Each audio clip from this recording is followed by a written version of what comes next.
I can remember what was happening that day. I was doing pantomime down in Southampton at the Mayflower, and I was with John Nettles. It was during the curtain call, and it was really funny because the day before, I got into John Nettles' dressing room, and there'd been a lot of men in there talking.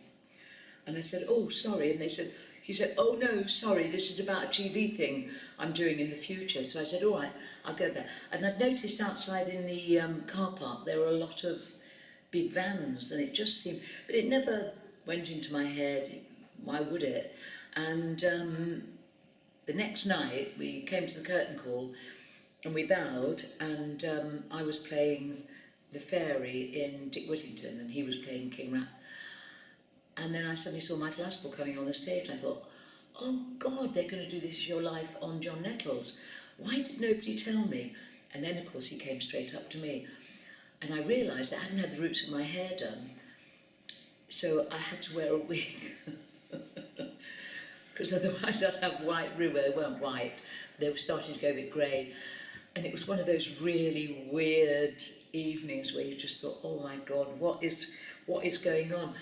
And then, of course, I'd seen Pauline and Linda, I think, or they'd spoken to me the day before, and they'd sort of dropped a hint, and I never picked up on that. Anyway, so then about 1,000 people stayed, and we did it on the stage at the Mayflower in Southampton.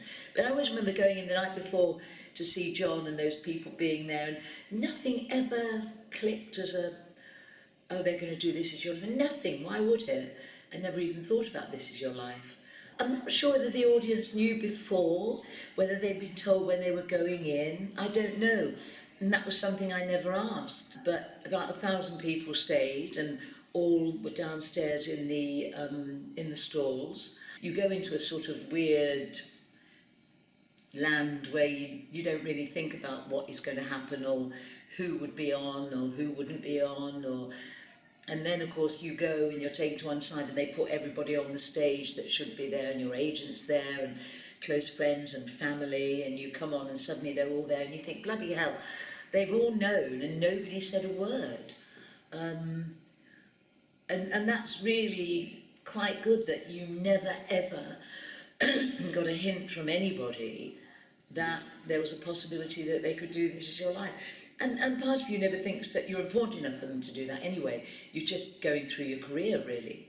I can't remember now what went through my head, but it was all a bit odd and a bit weird and a bit, what am I doing here? And I should be going home now, and I was exhausted anyway, because panto is exhausting, and you do 2 a day. So part of me thought, oh my God, I'm going to be so tired by the time I get to tomorrow, because it was like an hour after we finished, so I didn't think we started till about 11 o'clock or something. So it was one of those really weird nights. But of course now I've got the big red book, and it's lovely to look back on. And what's sad is some of the people there don't exist anymore. We had my headmistress, who's not here anymore, and Miss Webb, Miss Lightwood was the headmistress, and she was the one that called my parents in and said, I think you must let Lesley go on the stage, because that's all I did, instead of much schoolwork.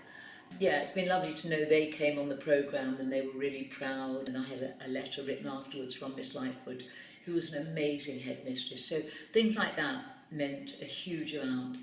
Rich Stilgo came in.